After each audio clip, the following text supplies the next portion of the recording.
எல்லா மதத்திலயுமே மாலை அணிவிச்சுட்டு பலருமே பல சுவாமிகள் வந்து நம்ம யாத்திரையை பார்த்துட்டு இருக்கோம். ஆமா.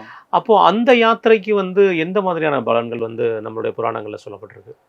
அதாவது ஒவ்வொரு யாத்திரைகளும் ஒவ்வொரு மாரி பலன்கள குடுக்கும்.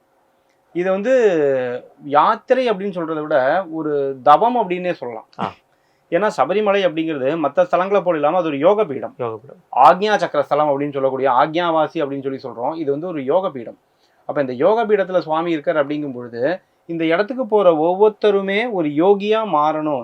அதாவது யோகியா மாறணும் அப்படின்னா, ஆதி காலத்துல முனிவர்கள், ரிஷிகள் இவெல்லாம் வந்து பல ஆண்டு காலம் அப்படின்னா யுகங்களா தவம் பண்ணி ஒரு யோக நிலைய அடையிற வழக்கம் உண்டு.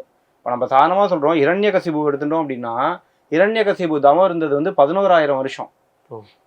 பிரம்மனை நோக்கி இரண்யகசிபு 11,000 வருஷம் சாப்பாடு இல்லாம, தண்ணி இல்லாம, தூக்கம் இல்லாம தவம் இருந்திருக்கான். அப்படி தவம் இருந்துதான் இரண்யகசிபுக்கு அவ்வளவு சக்தி கிடைச்சது.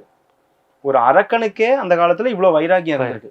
நம்ம அரக்கர்கள் அப்படின்னா வந்து ராட்சசர்கள், ரொம்ப துர்குணம் கொண்டவா அப்படின்னு சொல்றோம், தாமச குணம் கொண்டவா அப்படின்னு சொல்றோம். ஆனா அந்த காலத்துல புராண காலங்கள்ல அரக்கர்களுக்கே இந்த அளவுக்கு சக்தி இருந்திருக்கு. 11,000 வருஷம் தவம் இருந்துதான் பிரம்மதேவன் வந்து அதுக்கப்புறம் அவருக்கு அனுகிரகம் பண்ணி கொடுக்குறார். ஆனா அதுதான் எதையுமே நம்ம வந்து ஒரு கெட்ட வழியில போகும்பொழுது, ஒரு கெட்டது செய்யறதுக்காக போகும்பொழுது அதுக்கான பலன் கிடைக்கிறதுக்கு ரொம்ப நேரம் ஆகும். அது வந்து நல்ல பலனாகவும் இருக்காது. இதுவே துருவன் அப்படின்னு சொல்லக்கூடிய துருவ மகாராஜா, நம்ம எல்லாருக்கும் தெரியும், இன்னைக்கு வந்து துருவ நட்சத்திரமா இருக்கார்.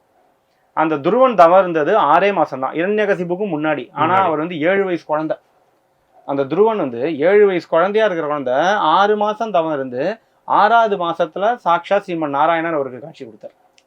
இந்த 11,000 வருஷம் எங்க இருக்கு, 6 மாசம் எங்க இருக்கு? ஏன்னா இவா 2 பேருக்குமான காரணம் வேற. அவன் தவம் இருக்கிற காரணம் வேற, இவர் தவம் இருக்கிற காரணம் வேற. இப்ப எதுக்காக இதை சொல்றேன் அப்படின்னா, அந்த ஒவ்வொரு யாத்திரைக்குமான காரணங்கள் வேறுபடும். இப்ப இந்த சபரிமலையை வந்து நம்ம இந்த சபரிமலை யாத்திரையை பலன் சார்ந்த ஒரு விஷயமா நம்ம ஆரம்பத்துல அப்படி பார்த்துதான் போக ஆரம்பிக்கிறோம். அப்படி பார்த்து அப்படின்னா, எங்க அப்பா வேண்டின்றார், குழந்தை பிறந்தா கூட்டிட்டு வரேன்னு வேண்டின்றார், நான் வந்து வீடு கட்டினா சபரிமலைக்கு வரேன்னு வேண்டினேன், இப்படி ஒரு பலன் சார்ந்த விஷயமா பார்க்குறோம். இதோட ஆரம்பம் வேணா அப்படி இருக்கலாமே ஒழிய, அதையும் தாண்டி இது பலன் சார்ந்த விஷயம் அப்படிங்கிறத விட ஆத்மா சார்ந்த ஒரு விஷயம் இந்த யாத்திரை. இதுதான் மற்ற யாத்திரைக்கும் இந்த யாத்திரைக்கும் இருக்கக்கூடிய ஒரு வித்தியாசம். இப்போ நம்ம மற்ற யாத்திரைலாம் சுவாமியை தரிசனம் பண்ணுறதுக்காக போகிறோம். நீங்கள் ஒரு அமர்நாத் யாத்திரை போகிறேன், சார்தாம் யாத்திரை போகிறோம், மேல்மருவத்தூர் போகிறோம், எங்கே போகிறோம் அப்படின்னாலும் அந்த தெய்வத்தை நம்ம தரிசிக்கிறதுக்காக போகிறோம். ஆனால் இந்த யாத்திரை அவர் எதுக்கு ஏற்படுத்தி கொடுத்துருக்காரு அப்படின்னா, நம்ம அந்த தெய்வமாக மாறணுங்கிறதுக்காக ஏற்படுத்தி கொடுத்துருக்காரு.